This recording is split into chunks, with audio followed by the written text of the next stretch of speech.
नमस्कार, good morning, welcome to the morning at this is me Pramila Karki. आजको यो नयाँ श्रृङ्खलामा यहाँलाई स्वागत गर्न चाहन्छु। अबको केही समय यहाँसँग रहनेछौँ। यो सुनौलो बिहानीलाई अत्यन्तै रमाइलो बनाउनका लागि हामी उपस्थित भएका छौँ। तपाईँले जुन ऊर्जाका साथमा आजको दिनको सुरुवात गर्नुभएको छ, त्यसरी नै त्यही ऊर्जाका साथ दिनको अन्त्य गर्नुहोला, यो अनुरोध म तपाईँ सम्पूर्णलाई गर्न चाहन्छु। जीवन अत्यन्तै सुन्दर छ, तपाईँले कस्तो बनाउनुहुन्छ तपाईँमा भर पर्ने कुरा हो। यो बिहानीले तपाईँको दिनलाई सुन्दर बनाउनको लागि महत्त्वपूर्ण भूमिका खेल्नेछ र खेलिराखेको छ भन्ने कुरामा पनि म विश्वस्त छु। कार्यक्रममा हामी विभिन्न क्षेत्रमा समाज प्रति सकारात्मक योगदान पुर्याउनु भएका व्यक्तित्वहरूसँग अन्तर्वार्ता गर्दै आइराखेका छौँ। उहाँहरूको जीवन स्तर कस्तो छ, उहाँले समाजमा कस्ता कस्ता योगदान पुर्याउनु भयो र उहाँले पुर्याएको योगदानले समाजमा कस्तो अर्थ राख्छ भन्ने कुरालाई हामीले प्रस्तुत गर्ने गरेका छौँ। आज हामी थिएटरको बारेमा कुराकानी गर्नेछौँ, ड्रामाको बारेमा कुराकानी गर्नेछौँ। नाटक भन्ने बित्तिकै मलाई लाग्छ विभिन्न खालको हुन्छ।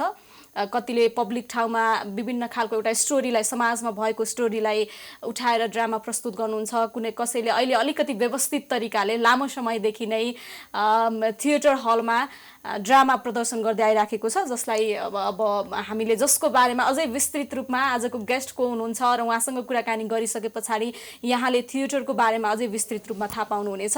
अत्यन्तै राम्रो कलाकार हुनुहुन्छ आज हामीसँग, जसले 1 दर्जनभन्दा बढी ड्रामाहरू गरिसक्नु भएको छ। उहाँका ड्रामाहरूलाई अत्यन्तै रुचाउनुहुन्छ, विशेष गरेर उहाँको प्रस्तुतिलाई।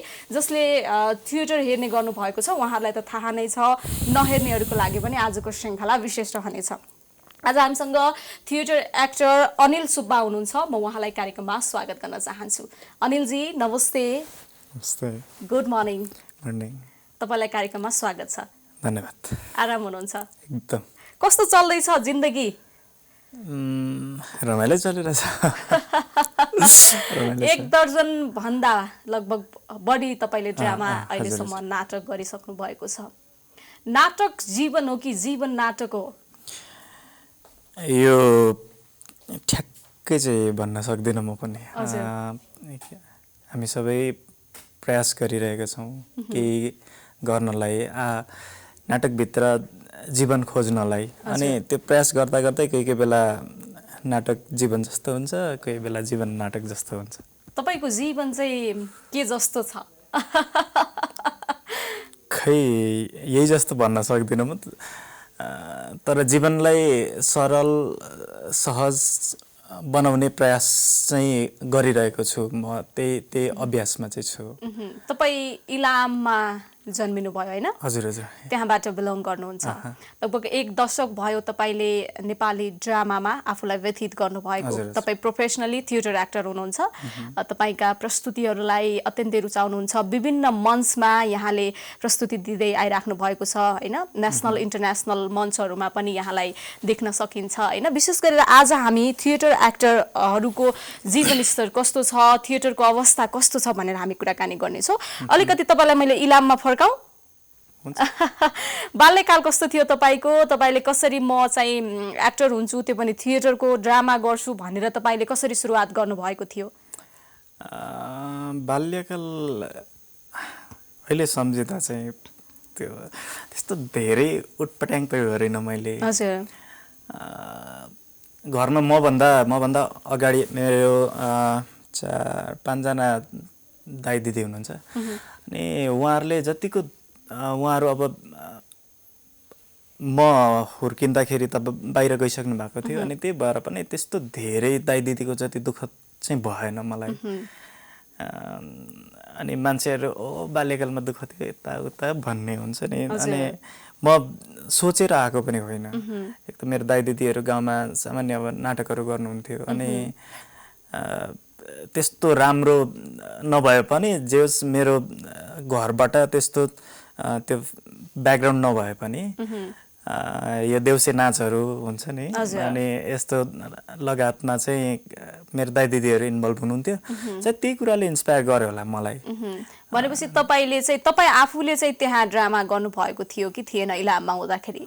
मैले गरेँ अलिक पछाडि चाहिँ। भनेको मैले सुरु गर्दाखेरि मेरो दाइ दिदीहरूले छोडिसक्नु भएको थियो। दाइ दिदीहरू केही छिन गर्नुभयो। अनि मलाई चाहिँ त्यही कुरा चाहिँ सायद काम गर्दै जाँदाखेरि एक खालको अलिकति लोभ चिन्नियो भन्ने अनि त्यही हुँदै त्यही कुराको नसा लाग्यो अनि अहिले गएर त्यस पछाडि चाहिँ तपाईँ काठमाडौँ प्रवेश गर्नुभयो होइन तपाईँ ड्रामाकै लागि भनेर काठमाडौँ आउनु भएको थियो कि म एक्टर बन्छु भनेरै काठमाडौँ आउनु भएको थियो कि अन्य कुनै उद्देश्य लिएर तपाईँ काठमाडौँमा प्रवेश गर्नुभएको थियो म काठमाडौँ आएको चाहिँ भनेको ठ्याक्कै त्यतिखेर म जतिखेर आएँ त्यतिखेर मेरो काठमाडौँ आउन सक्ने अवस्था थिएन भनेको इकोनोमिकली लगायतका अनि किनकि अब काठमाडौँमा नाटक वर्कसप त हुन्थ्यो अनि एक खालको सपना चाहिँ थियो काठमाडौँ ओहो काठमाडौँ जान पाएँ थिएटरमा काम गर्ने मान्छेहरू सुनिल सरहरू हुनुहुन्छ उहाँहरूलाई देख्न पाएँ भेट्न पाएँ भन्ने चाहिँ हुन्थ्यो अनि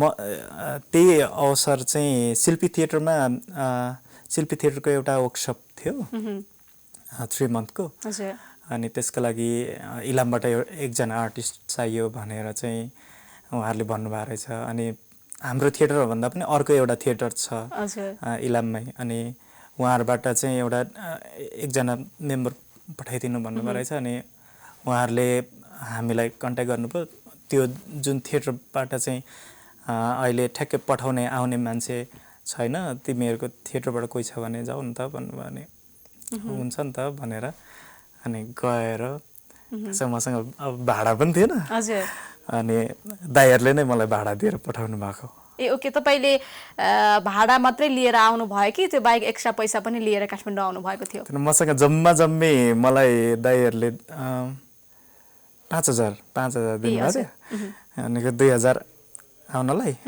2000 फर्किनलाई हजुर 1000 त्यही 20 मा तपाईँ यहाँ काठमाडौँ आएर कोसँग बस्नु भयो म प्रकाश आङदेम्बे हुनुहुन्छ मेरो सर अनि म काठमाडौँ छिर्नुभन्दा अगाडि मलाई के गर्नुपर्छ क्रिएटिभ कामहरू गर्नुपर्छ जीवन सुन्दर छ भनेर बुझाउने मान्छे चाहिँ मलाई अहिले म जहाँ छु यहाँसम्म ल्याइपुर्याउने मान्छे चाहिँ प्रकाश आङदेम्बे हो त्यस पछाडि चाहिँ तपाईँले सुनिल पोखरेल जो नेपाली रङ्गमञ्चको खम्बा नै भन्छौँ हामीले होइन आदरणीय व्यक्तित्व उहाँले नेपाली रङ्गमञ्चमा पुर्याउनु भएको योगदानको कुरा गऱ्यो भने यो श्रृङ्खलाले पुग्दैन होइन उहाँसँग तपाईँले एज अ स्टुडेन्ट त्यहाँ पुग्नुभयो होइन क्लास लिनको लागि कसरी चाहिँ सुनिल पोखरेलको बारेमा तपाईँलाई त्योभन्दा पहिला थाहा थियो कि थिएन या ड्रामा पनि सिक्नुपर्छ या उहाँले पनि सिकाउनुपर्छ भन्ने यहाँलाई चाहिँ कसरी आइडिया भयो मलाई सुनिल सर चाहिँ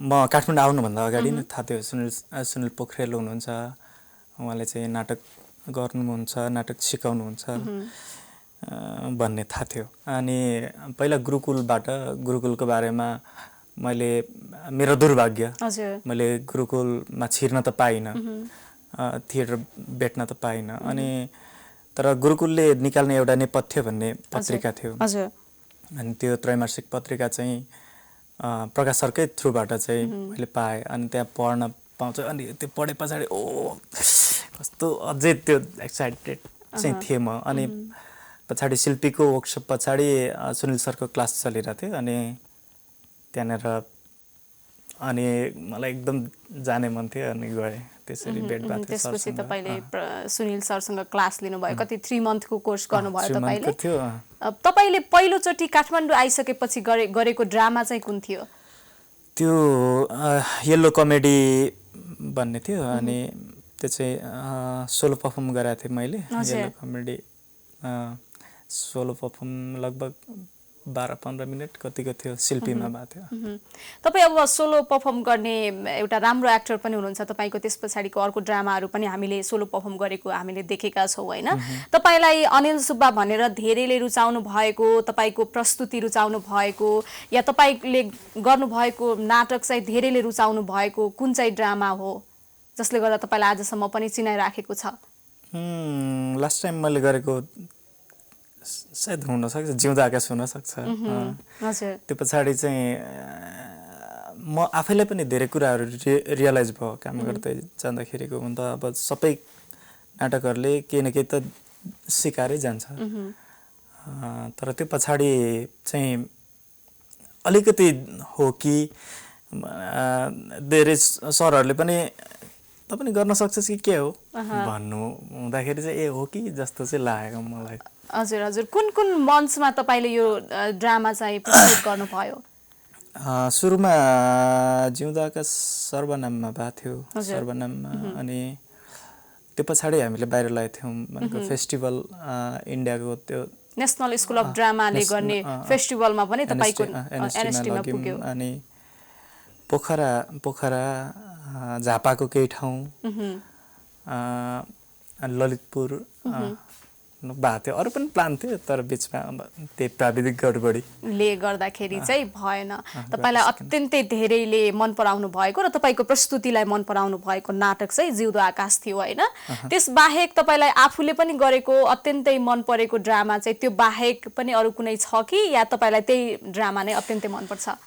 त्यो आफूलाई मन परेको भन्दा पनि त्यो सबै काम गरेको अब उत्तिकै एनर्जी लागेको हुन्छ। अनि यो नाटक हो, यो नाटक चाहिँ मेरो लागि राम्रो हो, यो होइन भन्ने नै प्राय हुन्न मेरो लागि चाहिँ। त्यस्तो छैन सबै नाटकमा एउटा उद्देश्य हुन्छ नि, म यो कुराको लागि म ड्रामा गर्छु, नाटक गर्छु भनेर होइन? सबैको एउटा उद्देश्य, कल्पना र त्यसको पछाडिको एउटा रिजन हुन्छ क्या, त्यसले एउटा छुट्टै अर्थ बोकेको हुन्छ। तपाईँको लागि चाहिँ तपाईँलाई अझै सिधा तरिकाले भन्दा तपाईँ नाटक केका लागि गरिराख्नु भएको छ? म सायद आफैलाई खोजिरहेको छु होला, को हो त म भन्ने त्यही क्वेसनको एन्सरको लागि गर्छु जस्तो लाग्छ नाटक चाहिँ। अनि यति धेरै कुराहरू रहेछ आफैभित्र, त्यो त्यसैको एन्सरको खोजीमा छु जस्तो लाग्छ म आफैलाई चाहिँ। त्यो जवाफ तपाईँले आजसम्म पाउनु भएको छैन कि पाइसक्नुभयो? छैन पाएको दिन त सायद अर्कै होला नि त। अनि के दिइराखेको छ नाटकले तपाईँलाई? खुसी दिइरहेछ है, खुसी हुनुहुन्छ। अब एउटा जमात थियो अझै तपाईँको बेलामा, आजभन्दा 10 वर्ष अगाडि तपाईँले सुरुवात गर्दाखेरि होइन? नाटक पनि गर्ने हो या नाटक गर्ने कलाकार होइन भन्ने थियो। तथापि अहिले नाटक गर्ने कलाकारहरूलाई, थिएटर एक्टरहरूलाई छुट्टै किसिमको रेस्पेक्ट त बढेको छ। तर त्यो बेलामा नाटक गर्ने मान्छेहरू त हो यिनीहरू भन्ने एउटा अलिकति फरक दृष्टिकोणले हेर्ने जमात थियो क्या। त्यसले तपाईँलाई के असर गर्यो कि गरेन? गर्यो, त्यो त त्यो भेटिहाल्छ नि एउटै जमातमा भइसके पछाडि। अझै पनि छ भनेको, अझै पनि गाउँमा नाटक गर्नको लागि त्यस्तो राम्रो इन्भाइरोमेन्ट छैन। त्यसको पछाडि अब त्यो मान्छेहरूको पनि होला, एउटा उहाँहरूको पनि समस्या होला, तर धेरै समस्या हाम्रो पनि छ। सायद हामीले नै पो भन्ने तरिका, उहाँहरूलाई बुझाउने तरिका पो जानिरहेको छैन कि, त्यो पो प्रयास गरिएन कि भन्ने चाहिँ हुन्छ। अनि सबै भन्ने मान्छेकै गल्ती हुन्छ भन्ने चाहिँ लाग्दैन मलाई चाहिँ। भनेको त्यसलाई तपाईँहरूले बुझाउन पनि सकिराख्नु भएको छैन, त्यसको भागीदारी तपाईँ एक्लै हुनुहुन्न कि सिङ्गो जमात नै छ जसले चाहिँ अझै फरक तरिकाले ड्रामा भनेको, नाटक भनेको चाहिँ यो हो, समाजसँग जोडिएको एउटा महत्त्वपूर्ण कुरा हो भनेर। तथापि यो समयअनुसार अलिकति परिवर्तन हुँदै गएको त छ, त्यो राम्रो कुरा हो। तर अब परिवारको पनि एकदम, किनभने यो ड्रामा भनेको चाहिँ एकदमै झ्यापै तपाईँको फिनान्सियली हिसाबले स्ट्रङ भइहाल्नुपर्ने या भइहाल्ने अवस्था पनि नभएको एउटा पेसा हो होइन? बिस्तारै त्यो छुट्टै किसिमको प्रगति त होला, तर हेर्दाखेरि चाहिँ हाम्रो फ्यामिलीले चाहिँ, अभिभावकले चाहिँ प्राय आफ्नो बच्चाहरू डक्टर भयो भने, टिचर भयो भने या फिनान्सियली हिसाबले राम्रो पैसा कमाउने भयो भन्ने आशा राख्नुहुन्छ कि तपाईँको परिवारले चाहिँ त्यो खालको दबाब या त्यो खालको इन्डाइरेक्ट एक्सपेक्ट गर्नुभयो कि भएन तपाईँसित? त्यो त हुन्छ होला भनेको, जस्तै मेरो बुवा आमाले इकोनोमिकली जुन कुराहरू भोग्नुभयो, अब पक्कै पनि आफ्नो छोराछोरीले त्यो भोगोस् भन्ने त चाहनुहुन्न नि त। अनि दाइ दिदीहरूले जसरी भोग्नुभयो, अनि भाइ बहिनीले त्यो नभोगोस् भन्ने नै हुन्छ होला। अनि त्यही पनि मलाई त्यसरी चाहिँ प्रेसर चाहिँ दिनु भएन, भनेको त यही गर, त यही गर्नुपर्छ, आज अहिले नाटक भनेर यो गर्नुहुन्न भन्ने चाहिँ कहिले पनि गर्नु भएन। अनि सबैको एउटा मान्छे भइसके पछाडि चाहिँ, जस्तै म घरमा थिएँ अनि म भइसके पछाडि सबैजना, अब जो फ्यामिली हुनुहुन्छ अनि सबैजनाको एउटा एउटा सपना हुन्छ होला क्या म माथि। भनेको मेरो भाइ यस्तो भइदिए, मेरो छोरा यस्तो भइदिए भन्ने चाहिँ हुन्छ होला। तर काम गर्दै जाँदाखेरि कहिले पनि तैँले यो नगर चाहिँ भन्नु भएन घरबाट। अनि पछाडि मेरो सबैभन्दा मलाई एकदम धेरै सपोर्ट गर्ने मेरो दिदी माइली दिदी हुनुहुन्छ। अनि दिदी चाहिँ अब घरमा अलिकति बस टाइपकै हुनुहुन्छ। अनि दिदीले भनेको कुरा चाहिँ याद छ मलाई, त जे गर्छस् अब अरूले भनेको याद नगर, तेरो मनले के चाहन्छ त के चाहन्छस् त्यो गर भन्नुहुन्थ्यो। अनि हो जस्तो लाग्छ अहिले आएर चाहिँ रियलाइज हुन्छ त्यो कुरा। तपाईँ खुसी नै हुनुहुन्छ होइन? खुसी छु। जीवन सुन्दर तरिकाले अगाडि बढिराखेको छ होइन? भनेको स्ट्रगलको कुरा गरौँ न, अलिकति तपाईँले भोग्नु भयो होला नि केही न केही त। तपाईँलाई पनि त्यति सजिलो इलामबाट आउने बित्तिकै तपाईँले एकदम ब्याक टु ब्याक ड्रामाहरू पनि पाउनु भएन होला होइन? छुट्टै किसिमको एउटा सङ्घर्ष तपाईँको जीवनमा पनि भयो होला, त्यसको बारेमा केही भनिदिनुहुन्छ? ठ्याक्कै त्यो स्ट्रगल यो कुरा चाहिँ म कस्तो एकदम धेरै अलमल्लमा पर्ने कुरा चाहिँ हो। भनेको नाटकमा दुःख छ, अनि के भन्छ एकदम धेरै गाह्रो छ बाँच्नलाई। अब जस्तै फाइनेन्सियली हामी एकदम कमजोर छ यो क्षेत्र भन्ने छ। यो क्षेत्र कसैले हामीलाई पठाएको त होइन नि त, हामी आफै रोजेर आएको। अनि त्यति कुरा त भोग्दिउँ नि त, के हुँदो रहेछ त, रमाइलै छ त भन्ने चाहिँ हुन्छ। अनि मलाई जब काठमाडौँ आइसकेँ, वर्कसप सक्यो, अनि शिल्पीको वर्कसप पछाडि नाटक गरेँ मैले कन्टिन्यू। मेरो यो सौभाग्य हो कि दुर्भाग्य हो, नाटक चाहिँ गर्न पाइनँ भनेर चाहिँ बस्न परेको छैन अहिलेसम्म। अनि शिल्पी पछाडि म सुनिल सरकोमा गएको, त्यो पछाडि पनि रेगुलर गरिरहेछ। अनि सुरुमा चाहिँ हुन्थ्यो ओ मैले नाटक पाइदिएँ, धेरै नाटक गर्न पाएँ भन्ने हुन्थ्यो। अनि पछिल्लो समय चाहिँ थोरै गर्छु तर अलि राम्रै काम गर्छु भन्ने चाहिँ भयो। अनि त्यो पछाडि पनि अलिकति कम नाटक चाहिँ गरिरहेछु। जस्तो अब तपाईँलाई चिन्ने दर्शकहरूले या तपाईँलाई चिन्ने व्यक्तित्वहरूले कस्तो कलाकार भनेर चिन्नु भएको आभास गर्नुहुन्छ, या तपाईँ कहाँ कस्ता कस्ता प्रतिक्रियाहरू तपाईँले पाउनुहुन्छ? राम्रै भन्नुहुन्छ प्रायः चाहिँ। अनि खुसी पनि लाग्छ, तर राम्रो पनि म आफैलाई चाहिँ क्वेसन गर्छु प्रायः चाहिँ। जस्तै मेरो कमजोरी के हो त्यो मलाई बाहेक कसैलाई पनि थाहा छैन नि त। अनि त्यो कुरालाई चाहिँ इम्प्रुभ गर्ने ट्राई चाहिँ गरिरहेको छु। अब राम्रै छ। अनि कोही पनि प्राय मान्छेले भनेको कसैको अगाडि गएर त चाहिँ यस्तो खराब छस्, यस्तो छस्, तेरो यस्तो यस्तो भनेर त भन्दैन। तर म चाहिँ तपाईँलाई एकदम खुला हृदयका साथ भन्न चाहन्छु, यो यसरी भन्ने एउटा अवसर पनि मिल्यो होइन? म चाहिँ तपाईँको केही ड्रामाहरू हेरेको छु, अत्यन्तै राम्रो फ्यान पनि हो। तपाईँको प्रस्तुति अत्यन्तै राम्रो गर्नुहुन्छ तपाईँले होइन? त्यसको लागि पनि मैले त्यो भएर पनि मैले तपाईँलाई प्रोग्राममा बोलाउनु पर्छ भनेर पनि खोजेकी थिएँ होइन? मलाई खुसी लागेको छ तपाईँसँग यसरी कुराकानी गर्न पाउँदाखेरि। म चाहिँ तपाईँको जीवन अझै उज्जवल होस् भन्ने पनि चाहन्छु होइन? तसर्थ पनि हामी यहाँ छौँ। यहाँसँग एकैछिन रोकिएर हामी सानो विश्रामतर्फ लाग्छौँ। मर्निङ एडिटमा हामी सर्ट कमर्सियल ब्रेकतर्फ लाग्छौँ, त्यस पछाडि हामी फेरि पनि उपस्थित हुने नै छौँ। तपाईँ हामीसँगै रहनुहोला।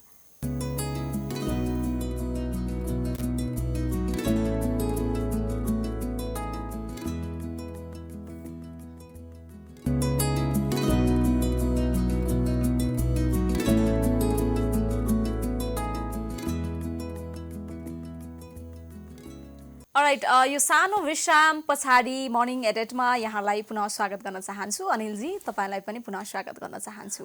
अब हामीले ड्रामाको बारेमा कुराकानी गऱ्यौँ, फेरि केही जमात हुनुहुन्छ ड्रामा भनेको के हो भन्ने थाहा नभएको जमात पनि हुनुहुन्छ होइन? तथापि पछिल्लो समयमा अलिकति थिएटर हेर्ने दर्शकहरू बढी त राख्नु भएको छ, तर पनि जति जुन हिसाबले थिएटर एउटा विशाल रूपमा यसलाई थाहा हुनुपर्ने त्यसरी नभइसकेको जस्तो पनि लाग्छ होइन? जसरी काठमाडौँमा थाहा छ, बाहिरतिर अलिकति कम पनि थाहा छ, किनभने त्यहाँ चाहिँ फिल्डमा देखाउने ड्रामाहरू थाहा छ होइन? थिएटरमै हुने ड्रामाहरूको बारेमा त्यति थाहा नहुन पनि सक्छ। यसको बारेमा के भनिदिनुहोस् न तपाईँले। अहिले होइन, पहिलाको तुलनामा अहिले अलिकति व्यापक पनि भइरहेछ। व्यापक चाहिँ भइरह्यो भनेको अहिले काठमाडौँमा भन्दा पूर्वमा धेरै थिएटरहरू बनिरहेछ। हजुर, वाओ। यो चाहिँ हामी सबैको लागि खुसीको कुरा हो। त्यो सँगसँगै अब थिएटर मात्र भएर पनि भएन होइन। अनि जेस काम चाहिँ भइरहेछ। अब पूर्व पश्चिम जता भए पनि जेस रङ्गमञ्चको लागि अनि नेपालमा थिएटरहरू बढ्नु भनेको चाहिँ विश्वको लागि नै राम्रो हो होइन। विश्वभरि नै जो चाहिँ रङ्गकर्ममा आबद्ध हुनुहुन्छ उहाँहरू सबैको लागि राम्रो हो जस्तो लाग्छ। त्यो सँगसँगै अब धेरै सस्तो पनि भयो कि जस्तो पनि लाग्छ। त्यसले गर्दा त्यो त्यसको राम्रो नराम्रो पक्ष आफ्नो आफ्नो छ।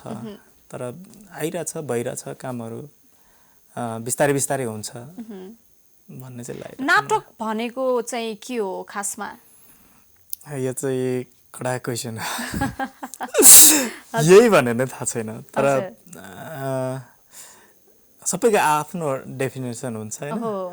अनि मैले पनि पढेर आएको त्यही हो भनेको नाटक भनेको चाहिँ यस्तो यताउता होला भनेको कसैले समाजको ऐना हो कसैले के भन्छ। म यही भनेर चाहिँ म ठ्याक्कै कन्फर्म त्यो मेरो आफ्नो डेफिनेसन चाहिँ मैले बनाउन सकेको छैन।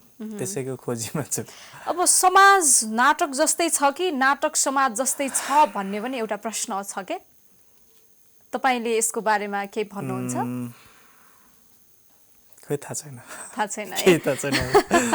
कतिपय प्रश्नहरूको जवाफ पनि पाउन अलिक गाह्रो हुन्छ या भन्न त्यसलाई शब्दमा बयान गर्नलाई अझै गाह्रो हुन्छ होइन।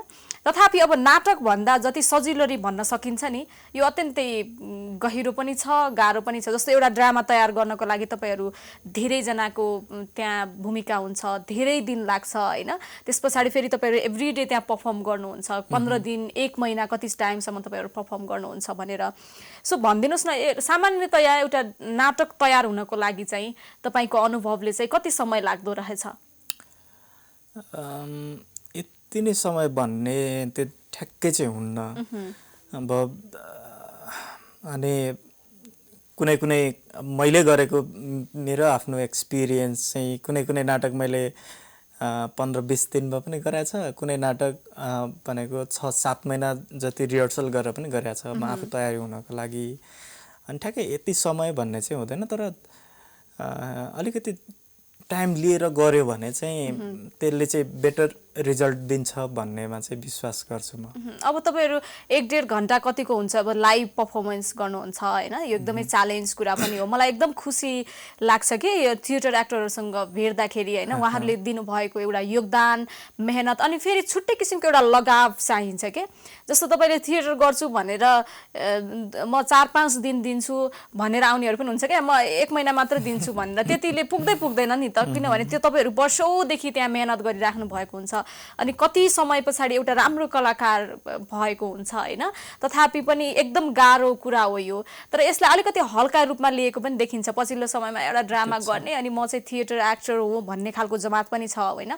हुन त होला त्यो अब त्यसको छुट्टै एउटा विशेषता होला या भनाइ होला। तर तथापि तपाईले चाहिँ कसरी हेर्नु भएको छ? भनेको अघि तपाईले भनेको जुन छ नि त्यो जमात छ अहिले भनेको त्यही र त अघि मैले त्यो एकदम सस्तो भयो भन्न खोजेको कुरा चाहिँ त्यही हो। त्यही 3 महिना वर्कसप गर्यो अनि त्यो पछाडि एउटा नाटक गर्यो अनि भयङ्कर हुन्छ के मान्छे पायो त्यो पनि होइन। अनि सबैले आफ्नो जीवन त बाँच्न पायो नि त आफ्नो तरिकाले। तर मेरो आफ्नो मलाई लागेको कुरा चाहिँ यो चाहिँ मेरो आफ्नो प्रोफेसन हो। धेरै मान्छेले म जस्तो धेरै मान्छे छन् जसले चाहिँ जीवन खोजिरहेको छ यो क्षेत्रमा। र मैले भन्ने चाहिँ नयाँ जेनेरेसन जो चाहिँ नाटकमा काम गर्ने मान्छेहरूलाई यो रेला गर्नु हो भने चाहिँ यो क्षेत्रमा नआउनु भन्छु कि। ए हजुर। किनकि उसको ठाउँमा अर्को मान्छे आउन सक्छ, राम्रो मान्छे आउन सक्छ, उसको ठाउँ अर्कोले लिन सक्छ होइन। त्यो ठाउँमा त्यो उसले जुन अपर्च्युनिटीमा उसले काम गरिरहेछ त्यो ठाउँमा नेपाली रङ्गमञ्चको लागि राम्रो योगदान दिने मान्छे आउन सक्छ कि अनि रेला गर्नलाई 1-2 महिना यो टाइम पास गर्नको लागि भनेर चाहिँ नआए हुन्छ भन्छु म। जस्तो अहिले तपाईभन्दा पछिल्लो पुस्ताको जस्तो 2-3 वर्ष यतापट्टिबाट आउनु भएका जो थिएटरमा केही गर्छु भनेर आउने एउटा सपना बोकेर आउनु भएको व्यक्तिहरूसँग पनि तपाईले त भेट्ने अवसर पाउनु भएको छ नि त। उहाँहरुमा कतिको त्यो लगाव देख्नुहुन्छ या उहाँहरुको उद्देश्य के छ, थिएटरबाट उहाँ चाहिँ के लिन चाहनुहुन्छ र के दिन चाहनुहुन्छ? अहिले म्याक्सिमम थिएटरमा आउने भनेको चाहिँ फिल्ममा काम गर्छु भनेर आउने मान्छेहरू छ धेरै चाहिँ, एकदम कम मात्र म थिएटरमा चाहिँ म चाहिँ रमाउँछु, थिएटरमा चाहिँ म खुसी हुन्छु, थिएटरमा के गर्न चाहन्छु भनेर आउने मान्छे चाहिँ एकदम कम छ। अनि होइन भने धेरै जस्तो मान्छेहरू चाहिँ अब फ्री टाइम भयो ल एसएससी सक्यो अब रिजल्ट आइन्जेल के गर्ने ल थिएटर क्लास गरिदिउँ त, अनि +2 सक्यो के गर्ने 1-2 दिन थिएटर क्लास गरिदिउँ त, नाटक सिक्दिउँ त, नाटक सिकेपछि के गर्ने फिल्म खेल्दिउँ त, अनि या म्युजिक भिडियो गरिदिउँ त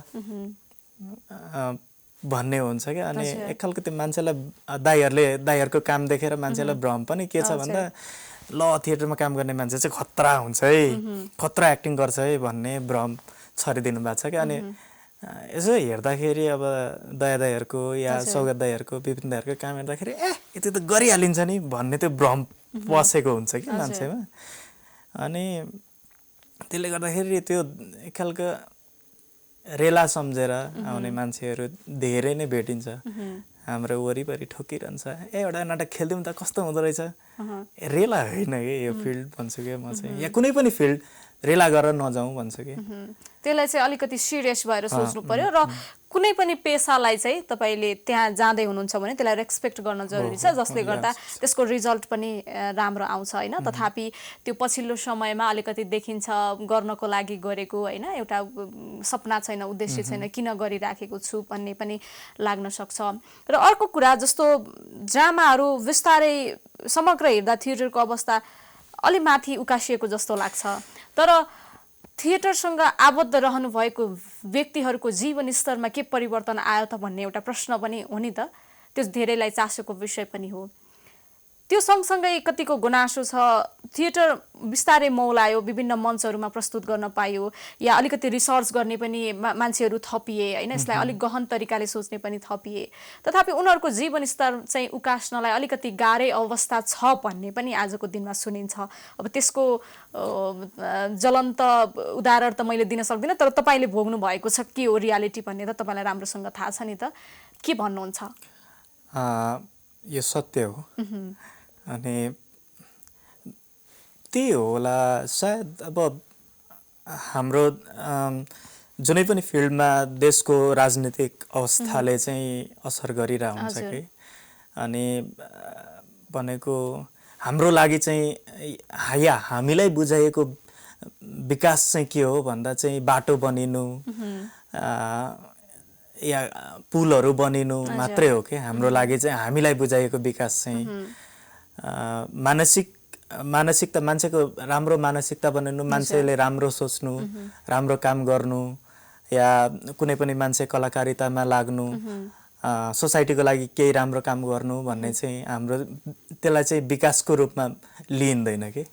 मुख्य समस्या चाहिँ यो हो जस्तो लाग्छ। अनि नेपाली रङ्गमञ्चमा विगतदेखि काम गरिराख्नु भएको मान्छेहरू जस्तै अहिले अब विभिन्न थिएटरहरू बनिरहेछ, एकदम कम मात्र थिएटरमा चाहिँ सरकारले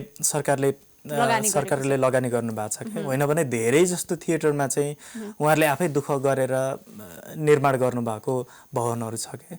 अनि जस्तै मैले नै काम गर्ने मेरो आफ्नो थिएटर छ चुलाचुलीमा हामीले विगत 10-12 वर्षदेखि काम गरिरहेको छौँ, तर अहिलेसम्म सरकारी फन्ड 1 रुपैयाँ पनि ल्याएको छैन कि। अनि सरकारी निकायमा जाँदा पनि कला संस्कृतिको लागि कति छुट्यो त, एउटा पुल बनाउनलाई कति छुट्यो त बजेट हैन, अनि कला संस्कृतिको लागि कति छुट्यो त वर्षमा जम्मै छुट्टिने भनेको 5,000 10,000 हुन्छ कि। अनि त्यसको लागि एउटा काम गर्छु निरन्तर काम गर्छु भन्ने मान्छेहरूको लागि त्यसले के गर्ने त अनि सरकारी निकायहरूबाट पनि अलिकति चासोको विषय नभएको हो कि हैन त्यो भएर पनि हुनसक्छ अनि अर्को कुरा चाहिँ एउटा मुख्य कारण सायद हामीले नै नजानेको पनि हुनसक्छ जस्तै अहिले हामी एकदम धेरै चासोको विषय चाहिँ के हुन्छ भन्दा कोही कोही बेला विवाद भइरहन्छ हामी बीचमा पनि त्यो चाहिँ के भने नेपाली खास नाटक चाहिँ कस्तो हुनुपर्छ हैन नाटक नेपाली जस्तै हामीले जुन फर्महरुमा काम गरिरहेछ त्यो त हामीले अब नेपालमा एकदम आधुनिक रंगमञ्च लगभग सुरु भएको नै सुनिल सरबाट हो हैन अनि उहाँहरूले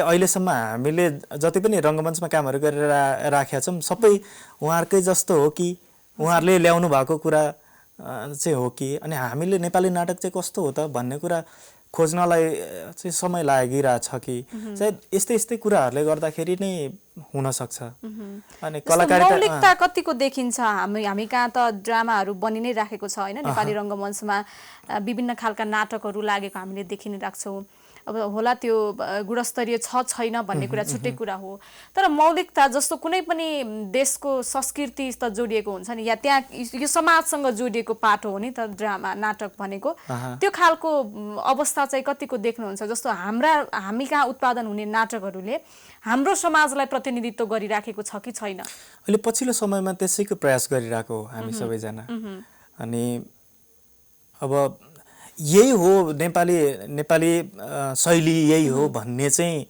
थाहा छैन अब अरूले थाहा पाउनु भयो कि भएन तर मैले चाहिँ अहिलेसम्म थाहा पाएको छैन किनभने मैले देखेको भने जस्तो म ड्रामा हेर्ने एउटा राम्रो दर्शक पनि हो मैले विभिन्न खालको नाटकहरु हेरिराखेको हुन्छु हैन म आफैले पनि एक दुईवटा ड्रामा गर्ने अवसर पनि पाएकी थिए त्यो बीचमा पनि केही कुराहरु नजिकबाट बुझ्ने अवसर पनि पायो प्राय हामी कहाँ बन्ने ड्रामाहरुको स्क्रिप्ट चाहिँ बाहिरबाट आएका ड्रामाहरुलाई अनुवाद गरेर गर्ने गरिन्छ या हामी कहाँ नै उत्पादन भएका स्क्रिप्टहरु कथाहरु अलि कम देखिन्छ के जसले गर्दा यो समाजलाई प्रतिनिधित्व गरेको छ कि छैन भन्ने एउटा महत्त्वपूर्ण प्रश्न चाहिँ हो हजुर